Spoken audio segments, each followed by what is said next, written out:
it only be right if he leads us off in prayer. We'll get somebody with a minister on them to lead us in prayer. I think that'll be great. I just want to start this meeting off in prayer if we could.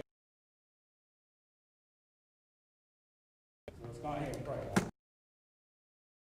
In thy name, thy kingdom come, thy will be done on earth as it is in heaven.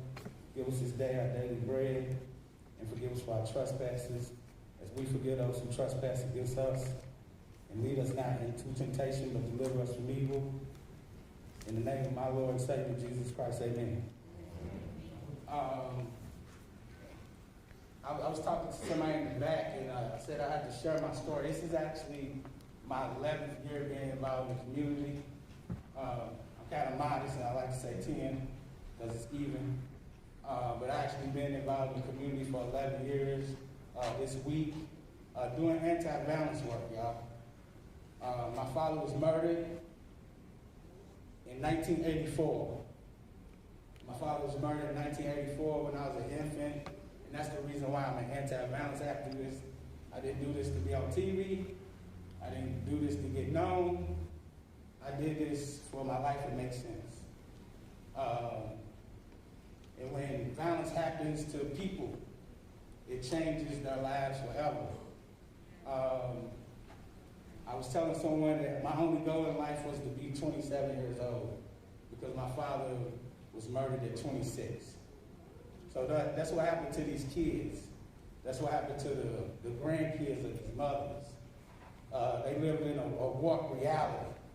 And people say, what's wrong with these kids?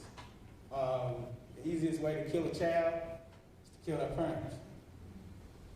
If it happens in the jungle, those cubs are not going to live very long. If it happens in our society, those cubs are not going to live very long either. So the easiest way to kill a child is by killing their parents. I'm one of those people that when the media talks about murders, they talk about 1 year or 2 years at a time. So they'll take you back to 2019 and say it was 91 murders. And there's always two numbers. There's something else I want to share with people. You have LMPD investigated. In 2020, we had 173 investigated by LMPD and 7 murders investigated by other agencies. So that's a grand total of 180 murders. That's how many murders we had last year. Anybody know how many murders we had this year? 2. One in Shapley, one investigated by LMPD.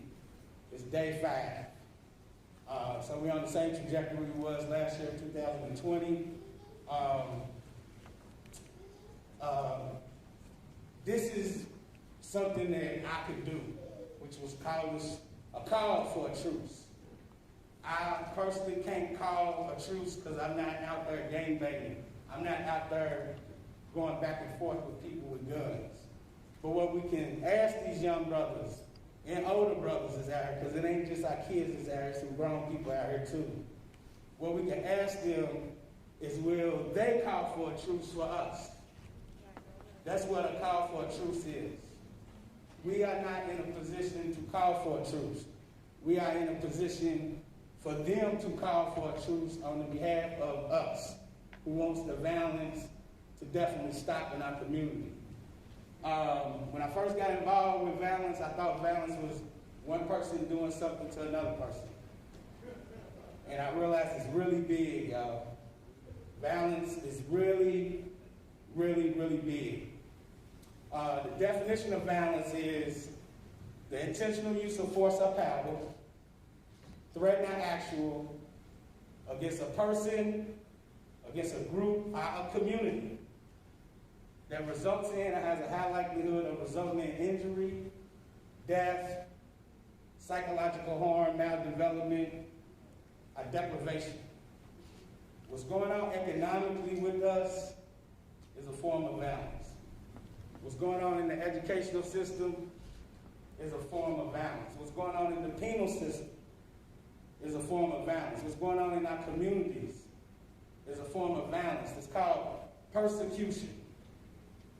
The word that is used downtown is called structural violence. Structural violence is the word they use, but the word that's used in the church is called persecution. So people say, why are black people killing each other? Because we're being persecuted. That's why we are fighting for social justice. That's why you got people that don't have nothing, but they down there at the square every day. They down there fighting for social justice because they don't have enough work for us, and they're not going to pay us enough money for the work they do have. So we don't have a future. I've been saying this for a very long time. Things have to change in this city because the black community don't have a future if it doesn't. What you see down with the protests and the uprising, which it probably is, this is a fight for us to stay alive. We don't have a future at the rate we're going, y'all. I heard somebody say this a very long time ago before they retired. It was Ben Richmond. Ben Richmond of the Urban League. Said the same thing I just said. Said it in the church. And I said, man, more people need to hear what Ben Richmond said. He retired the next week. That's why we are to fight for social justice. We're not fighting for it because it's cool. We're fighting for it because we don't have a future if we don't. And I think 2020 really exhibits that. Yeah, I'm crushed, y'all. I ain't gonna front with y'all. Like I said, I've been doing this for 11 years, so I definitely feel I never wanted this to happen. My whole goal was to prevent me from being up here talking about what's happened in the city over the last 10 years. Since the mayor that we have now has been in office. 2010 to 2014, anybody know the average murder rate? 54 murders. 2016 to 2020, 110 murders. 2016, we seen triple digits. 2017, we seen triple digits. Last year, we seen 180. Which can only be described as a genocide, y'all. That's what we do. I couldn't imagine what it's like being a kid in 2020, in 2021. I couldn't imagine. I know what it's like being a kid in 96. I was scared in 96. I was scared in 97. When gangbanging started here. We were scared because we never had to deal with that before. Somebody shoots you because you got a color on. We were scared. So we got guns. Not because we wanted to kill people, because we didn't want to die. Uncle Steve and I had one because I got caught with one. We had guns to protect ourselves. Didn't feel like the government is going to keep me alive. And that's what these kids are doing. These kids are fighting for their lives. And we fighting over grants, and fighting over publicity, and fighting over this person. And our kids are done. And they've been done. We don't get this right, it won't be nothing to fight for, y'all. We need to get it right, but LMPD need to get that stuff together. The protesters don't get it together, y'all stay on them. But we got to do this too ourselves. We got to keep ourselves off each other. What we fighting for? Some people say we got to stop killing each other for Black Lives Matter. Black Lives Matter no matter what we do, y'all. You can't tell me Black lives don't matter. They matter no matter what we do. We got to make sure that these people up here do what they're supposed to do, and we got to make sure it's a two-way fight. It's not just a one-way fight. It's a two-way fight. You can fight both. Because like I said, anti-violence work led me to racial justice work. I wasn't interested in racial justice. I was interested in saving little Pookie from killing little Woo. That's it. These people that kept me from doing the work, and the reason why they kept me from doing the work is because of racism. The only reason we allowed to kill each other, allowed to kill each other, is because of racism. If 100 black boys killed 100 white boys in this city, what would this city look like? We couldn't even imagine it, because it'd be a whole lot more white people here today. There'd be a whole lot more white people here today. And the reason why they don't care, because it ain't theirs, man. It ain't their kids' dad. These are our kids. These are our family members. And what I want people online, everybody else to understand, we've lost more people to violence than COVID-19. So you see all these precautions is being made. We all got masks on. We all cleaning our hands. We all checking our temperature. What are we doing taking these precautions to keep us from killing each other? Because violence moves the same way. Violence moves like a contagious disease. COVID-19 is a contagious disease. The government's been knowing this since 2012, because guess who taught me? We've been knowing that violence moves like a contagious disease since 2012. Anybody know when interruption work started in Louisville, Kentucky? In 2016, in the summer of 2016. The current administration waited 5 years. 5 years to do something. Till we got over a record amount of murders, and now we're going to throw some money at the problem, when they could have did it in 13, 14, and 15. That's what I'm upset about. People don't want to talk about the past. But some people have been driving the bus, and this bus has crashed, and we in the bus, and we all messed up. We can't let those people continue to drive this bus. We can't, because they don't know how to drive. It should be obvious by now. They don't know how to drive. They ain't going to show no responsibility, and they ain't hurt. They ain't hurt. You know why they ain't hurt? Because there ain't no check. These people have turned our issues into a money grab. Breonna Taylor, they turned it into a money grab. This violence, they're going to turn it into a money grab, a career opportunity. There's a documentary you can see on Netflix. It's called Poverty, Inc. And what they did in Haiti is they built the same thing they're doing down in the West End. They built a world-class track and field facility. And the people next door ain't got clean water, man. Why you didn't give them people a new water system? Because it wasn't a grant for it. It wasn't a grant for a new water system. You're going to die of cholera, but you're going to die next to a track and field cathedral. And this city knows that. And they went out and did the same thing in West Louisville. Same thing. Because this is what they do. They turn our issues into money grabs. We let them take the money, and we don't even hold them accountable. We mad at each other, 7 people stealing our money to help our people. And that's what I don't understand. I really don't understand it. Everybody here and everybody that we on the same level, I love y'all, I care, I value what y'all doing. But we got to take care of these black elite that ain't here. They don't talk to us on the phone. They ain't got time for us. They'll tell us, yeah, we got y'all back. Protesters keep doing it. They ain't sharing that 8 million with y'all, are they?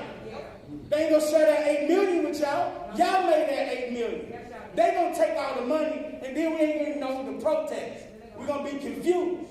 That's what the government do. The government, I told everybody, Daniel Cameron, when he's finished talking, everybody's gonna be confused.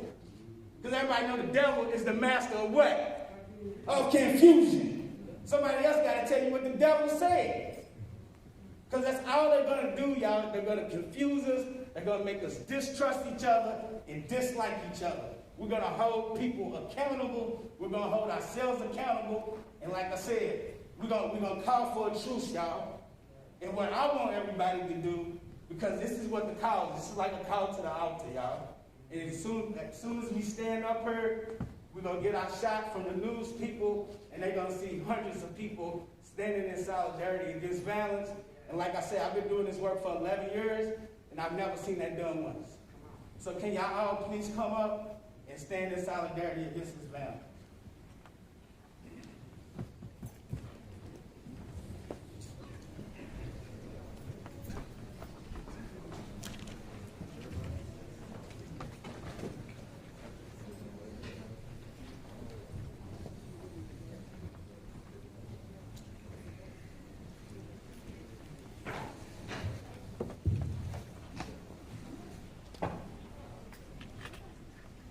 you worry about being sick, just stay in your seat.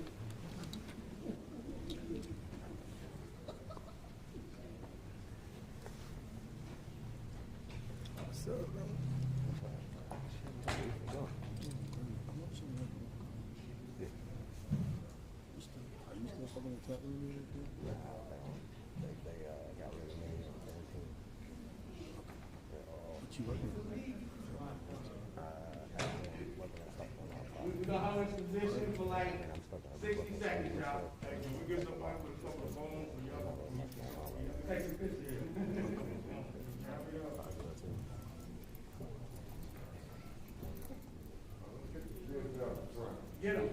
Get on out in the front, y'all.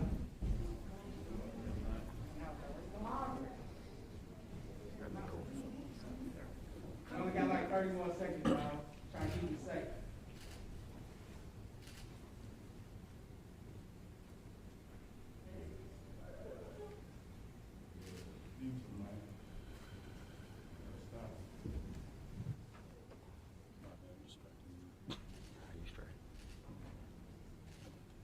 Thank you all. Thank you all.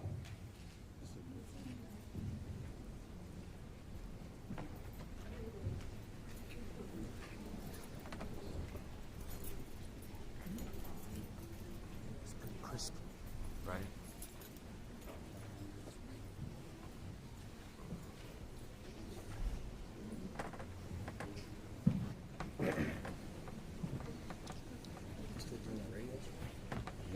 Thinking about applying at a couple other spots to see if I can get one soon. If not, I'm gonna be starting a podcast again soon. So yeah, we'll talk.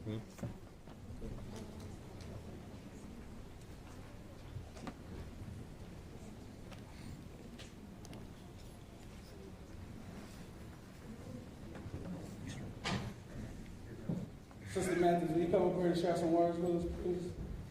I told you I was going to put you on blast.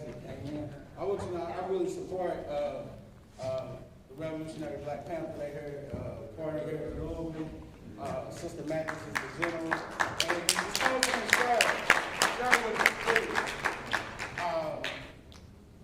Yeah, we need to hear your words.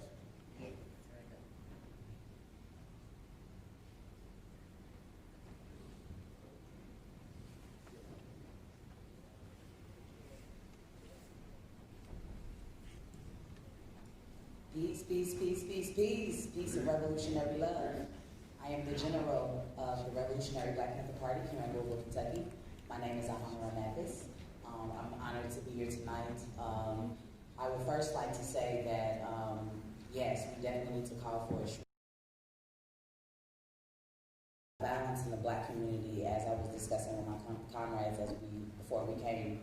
The only way that we're going to fix this problem is that we know ourselves, that we have the history of ourselves, we have the understanding of ourselves, okay?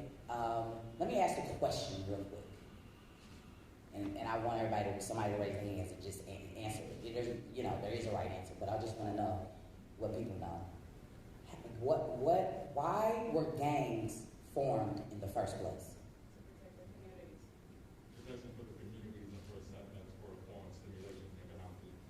Yes, protection of the community. Let's take a time travel.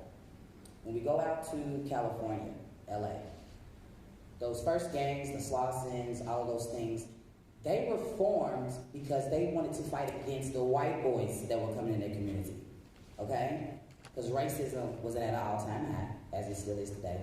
It's just different forms. But they created those gangs so when the white boys would come in and mess with them, you know what I'm saying, they could, they was a gang. We'll fight you back. There was a time period, when whites treated us poorly, burned crosses in our yards and, things of that nature, that was our reality. It was fueled with hate, right? So we took it upon ourselves. We're going to create gangs of our own to protect us from it was usually white boys, those gangs that would come in and try to mess with us. We protected our community. An uprising out of that brings you the Black Panther Party, right? They did the same thing. So why and how do we lose the mission? Well, first of all, it wasn't just miraculously we just started turning on one another. You know, we were infiltrated, turned on, because of the Bloods and the Crips, original gang sets, positive. They were always positive. The whole message was positive. You study your enemy at all times. The reason why we lose this war a lot is because we do not study our enemy. We're not reactionaries, we're revolutionaries. Stop reacting to everything that happens. Because what happens to your energy is that it gets fueled up and you can put yourself in a bad situation. And at the end of the day, the real street code is, I don't care if I don't like you. You look like me, and I'm not going to do no harm. Yeah. It's common sense. Yeah. And if you don't have that type of common sense, that means you have a mental health issue. Yeah. And that's what's going on in our community. You know why we have a mental health issue? Because we ain't got no educational knowledge of ourselves. We don't take the time to go back through the history and see why we're in this condition. Although they set up the chess pieces for us to go against each other, you're supposed to study that and know that so it doesn't happen. These young people, they are out here and they are misguided. Because guess what? Here's another thing that happens. We, the adults, are afraid of these children. How? How can you be afraid of your own seeds? Well, you got to be careful, because if not, they can put a knife out on you, a gun. That means that you don't have an authority inside of yourself. Ain't nothing wrong with pulling a child by the side and letting them know and correct them. Because those are village principles. Village principles. And we shy away from those village principles because of what? Fear. Talk about it. What are you afraid of? These are our babies. There's never been a time where I've seen a child out of order. Just something simple. Little boy was running across the street and just stood there. I had to pull him over because it reminded me of an experience. I said, come on, Rick. I said, don't stand out in the middle of the street. I said, those people are crazy out here and they would hit you. I said, this happened to me when I was a child one time. The lady took me all the way to my daddy. You know what happened? I got my ass beat. Excuse me, I'm in the church. I did. Because that was village. Your child's out of order. I'm taking you to your mama and your daddy, and then what happened is what happened. So that's why I explained to him, I ain't gonna take you to your mama, but know this. Don't do that no more. Don't play in traffic. It's not hard. It's not hard. I live in the West End, on Virginia. We got some young people around there that get into different tussles and things. I yell at them all the time. What happened if I wasn't here? What happened if the Panthers wasn't down the street?